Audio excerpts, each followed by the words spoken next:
હવે તમારે ત્યાં ધોલેરા હિન્દુસ્તાનનું સૌથી ધમધમતું કેન્દ્ર બનવાનું છે. વિમાનો બનવાના છે. ત્યાં મોટું એરપોર્ટ બની રહ્યું છે. વિમાનોનું કારખાના ત્યાં બનવાના છે, જેમાં વિમાન તૈયાર થશે. આ વિચાર કરો, આ પંથકમાં કેવી રોનક બદલાવાની છે. ત્યાં આગળ સેમી કન્ડક્ટર આવવાનું છે. લાખો કરોડો રૂપિયાના મૂડીરોકાણ સાથે જ્યારે આ ધોલેરાના વિકાસની અંદર સેમી કન્ડક્ટર આવશે.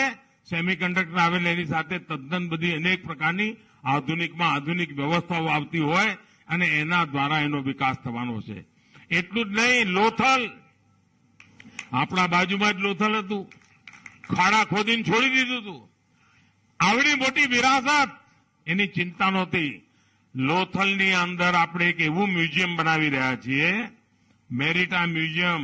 હજારો વર્ષથી ભારતની જે મેરીટાઈમની શક્તિ છે, સામુદ્રિક પરિવહનની જે શક્તિ છે, એનો આખો ઇતિહાસનું મોટું ભવ્ય કામ ચાલી રહ્યું છે. ત્યાં તમારા બધી ગયા હશો તો જોયું હશે, મોટા મોટા મશીનો અત્યારે ત્યાં કામ કરી રહ્યા છે.